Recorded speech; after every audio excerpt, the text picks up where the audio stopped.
Enjoy the company polo and gift card, she said, all nasal and smug like her trust fund hadn't taught her basic respect. That's how I knew it was happening. Madison Sterling, the CEO's nepotism experiment in designer flats, was firing me in front of the whole damn company.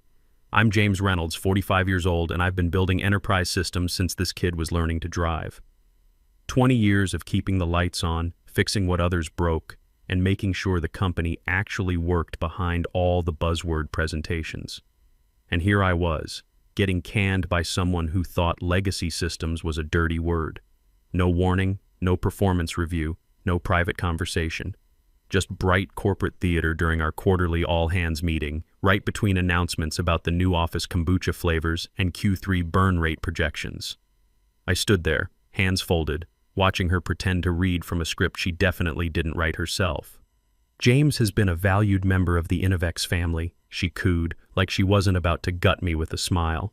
But due to evolving technical priorities and our digital transformation initiative, we've decided to move in a different direction.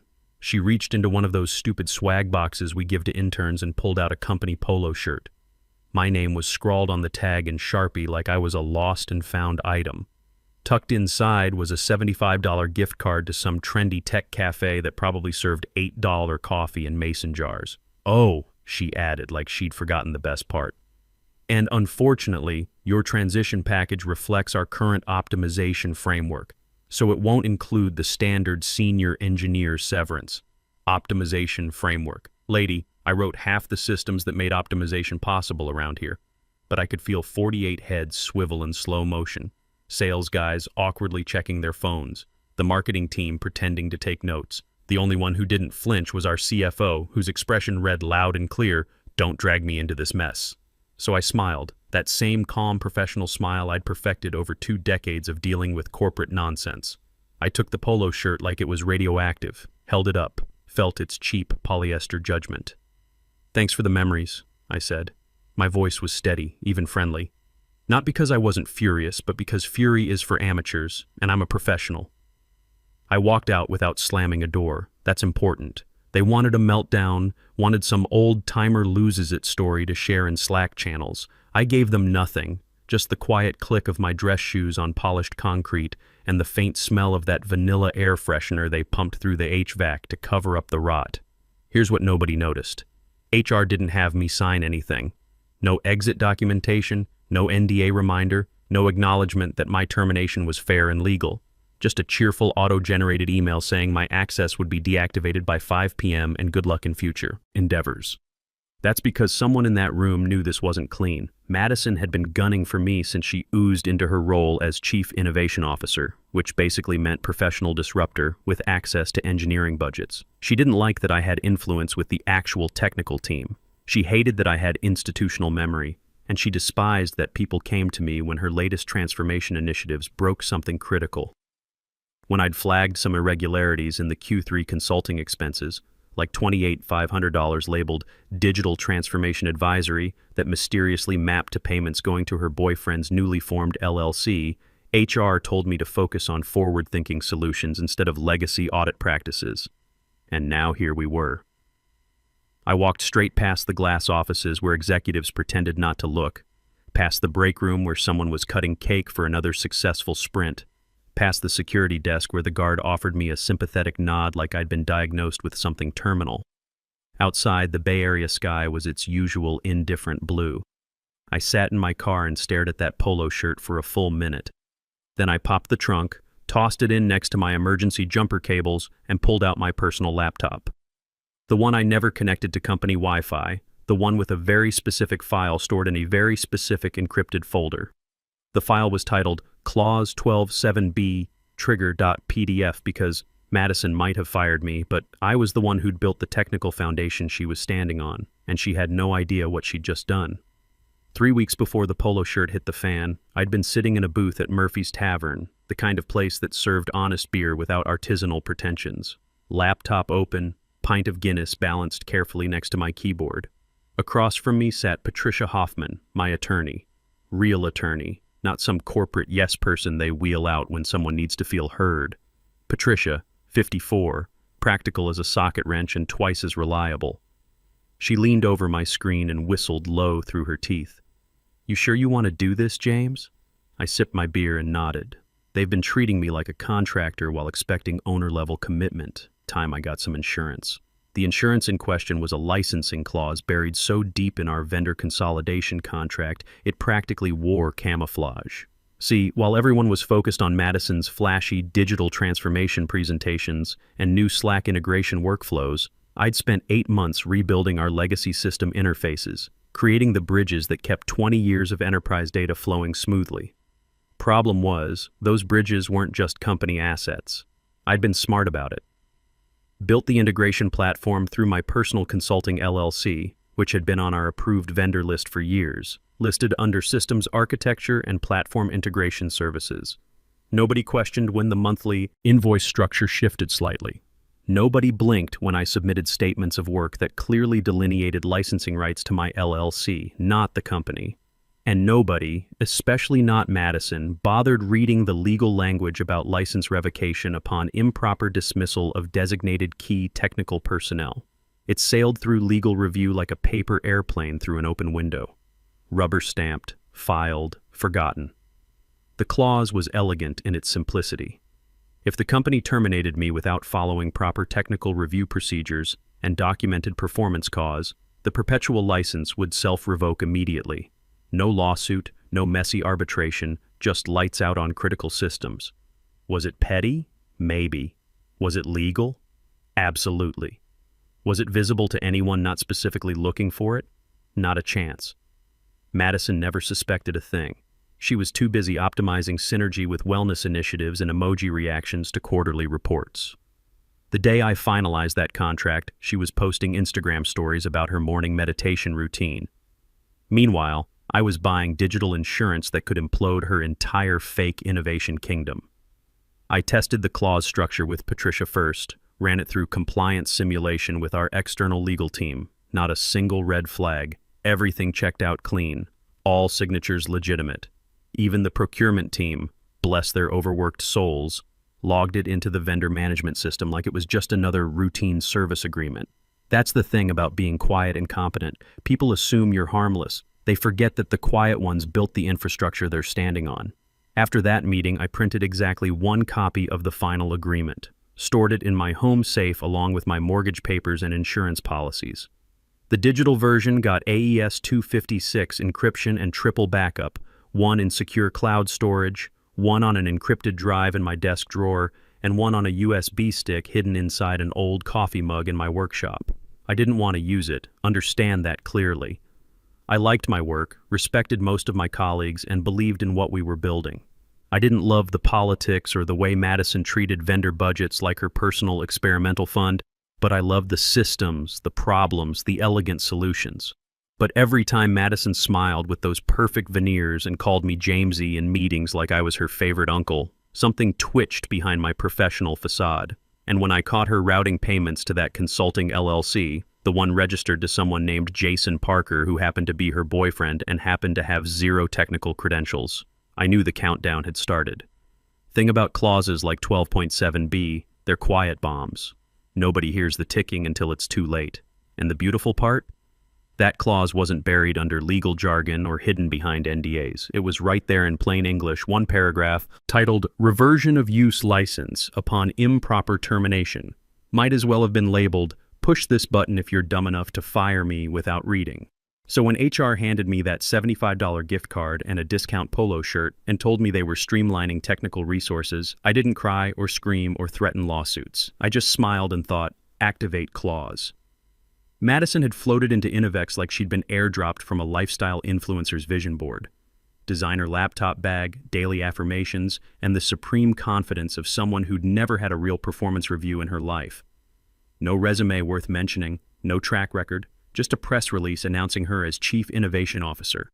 A role that sounded important, but had 0 accountability. She took over the corner office with motivational posters and essential oil diffusers, then took aim at what she called legacy thinking patterns. It started small. My monthly architecture reports accidentally dropped from meeting agendas. My name removed from critical decision threads in Slack. Budget approvals suddenly required sign-off from her innovation committee, which somehow always included her yoga classmates who'd landed consulting gigs. I'd walk into planning sessions and find my usual seat had been replaced with a yoga ball. Literally. Someone had wheeled out the chair I'd used for 3 years and substituted exercise equipment.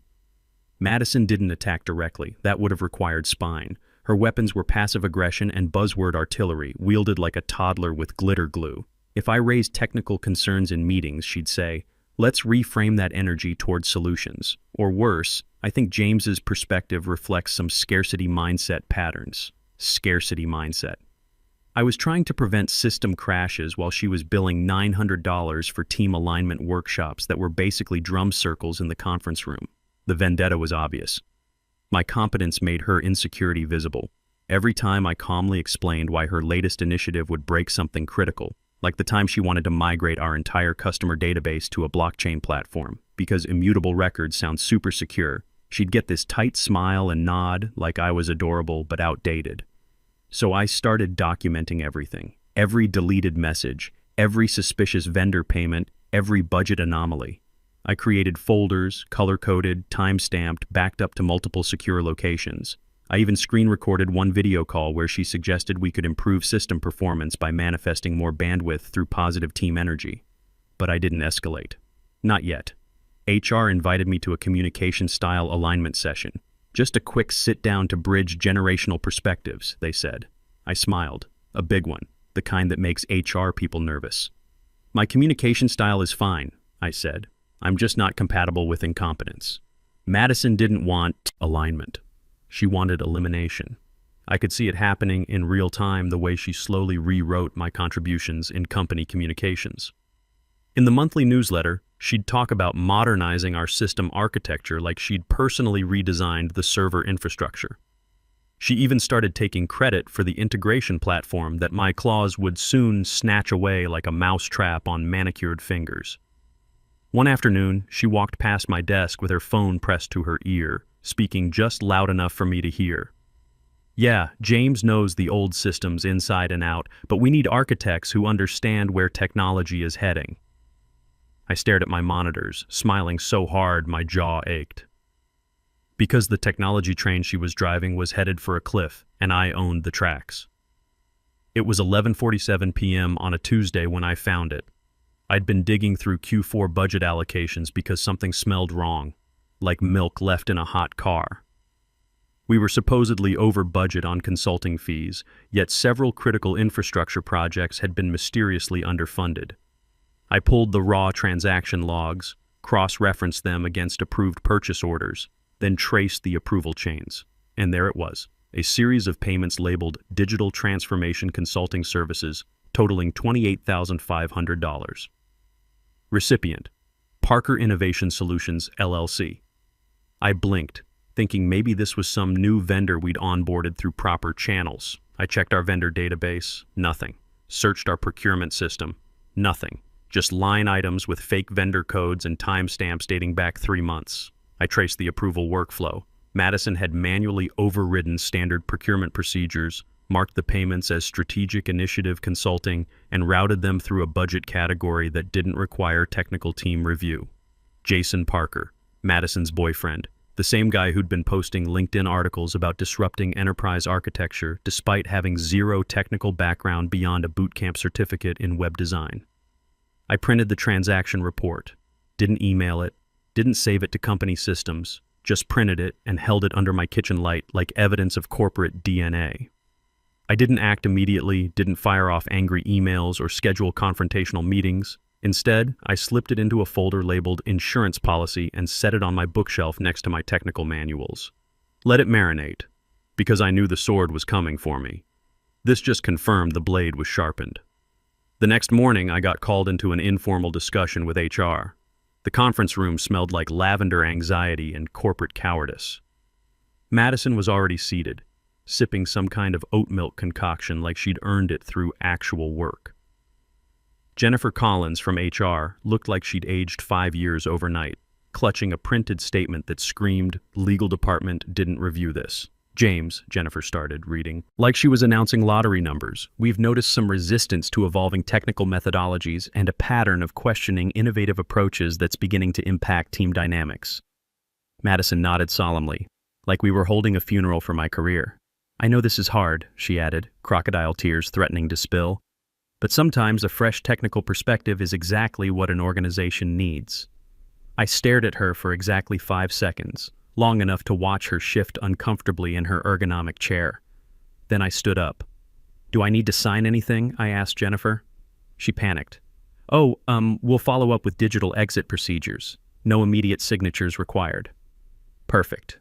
That told me they'd skipped proper legal process entirely. No documentation, no performance reviews, no technical cause analysis. Just resistance to innovation, a vague, cowardly catch-all they tossed around when their real reasons wouldn't survive an employment attorney's scrutiny.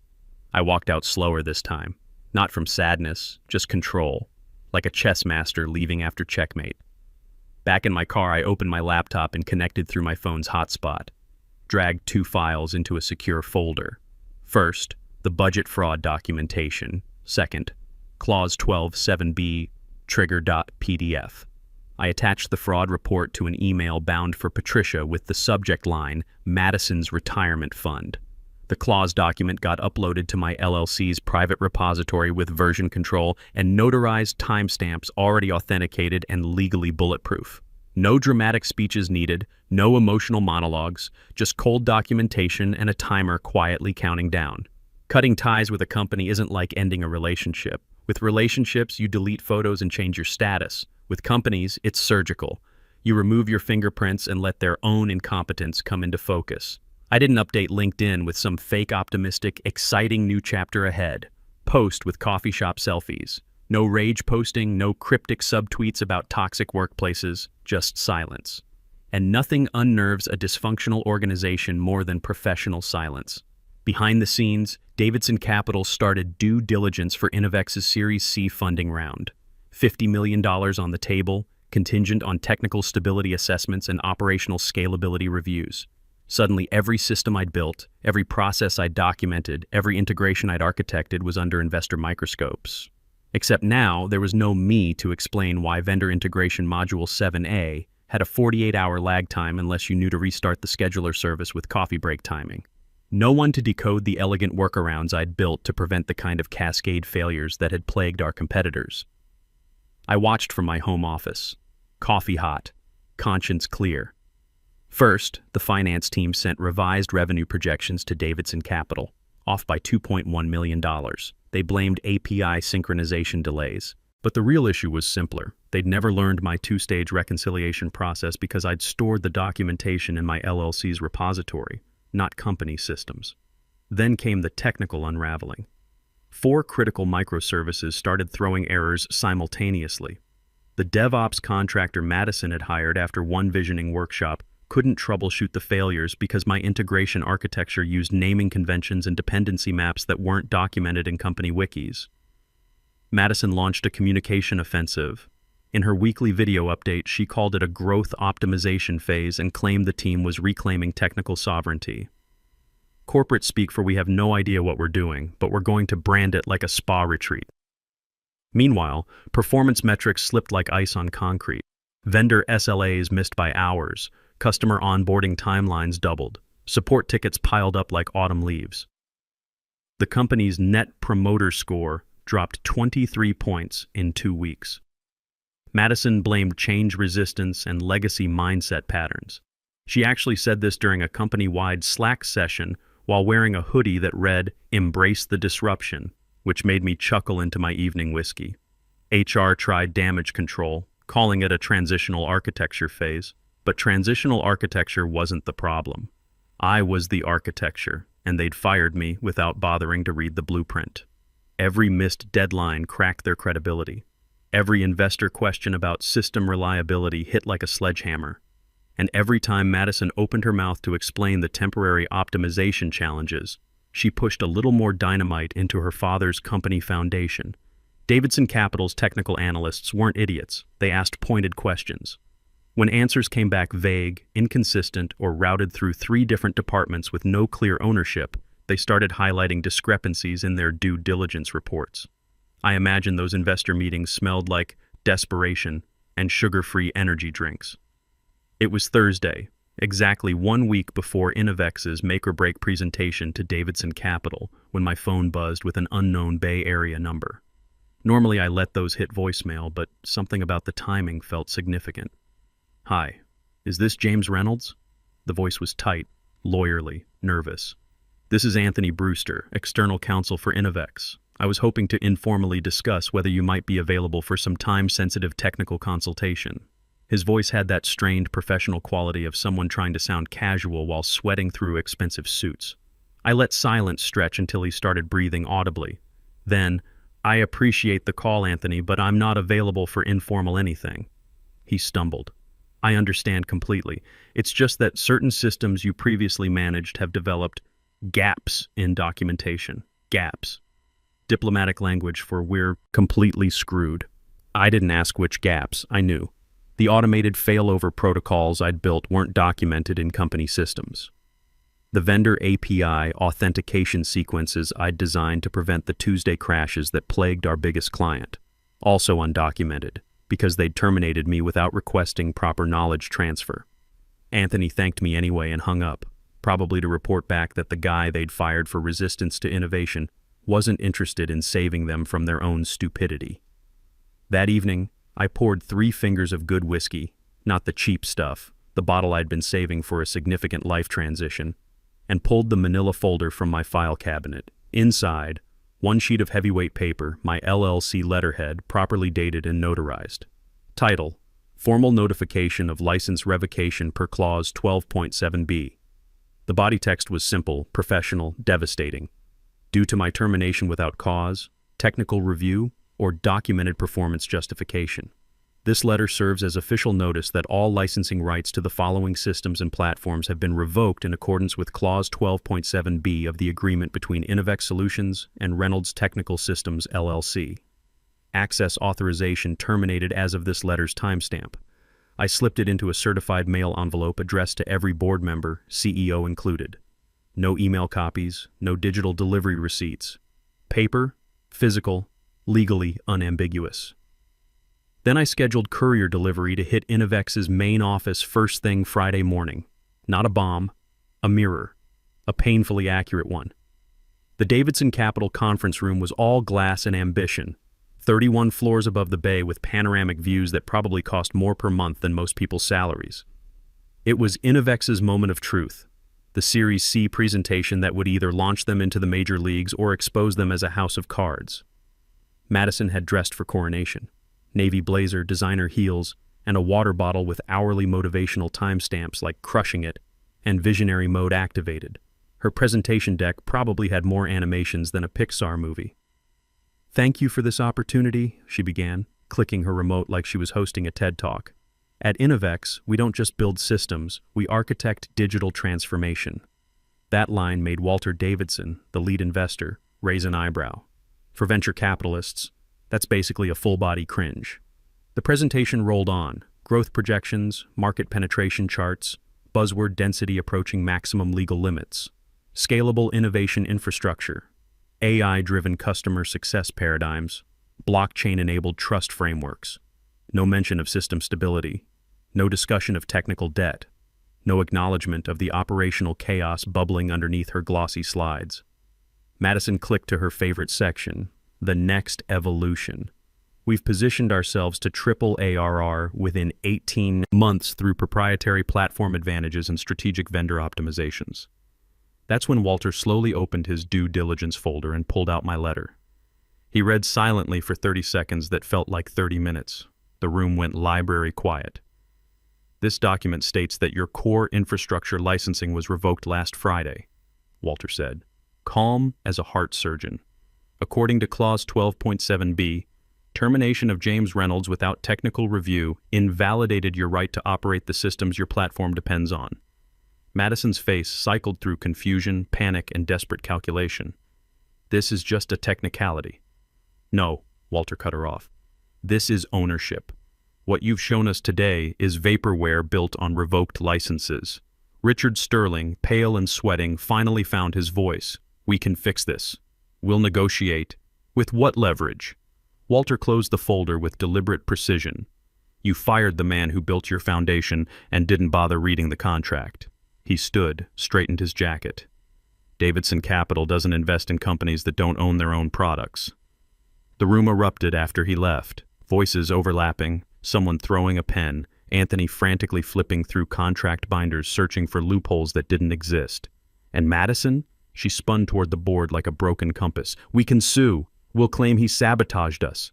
But nobody was listening. They were too busy calculating how much her innovative leadership had just cost them. I wasn't there to see it personally, but Patricia filled me in later over coffee. The company folded within 6 months. Madison's father quietly retired to avoid further embarrassment. Most of the technical team found better jobs with companies that respected experience. As for me, I took that acquisition offer, the one that arrived in my inbox 2 hours after Davidson Capital walked away. Turns out, when you build something valuable and document it properly, people notice. Sometimes the best revenge isn't dramatic confrontation. It's just being right, being prepared, and letting incompetence expose itself. The quiet ones, we don't just build the infrastructure, we make sure it's protected.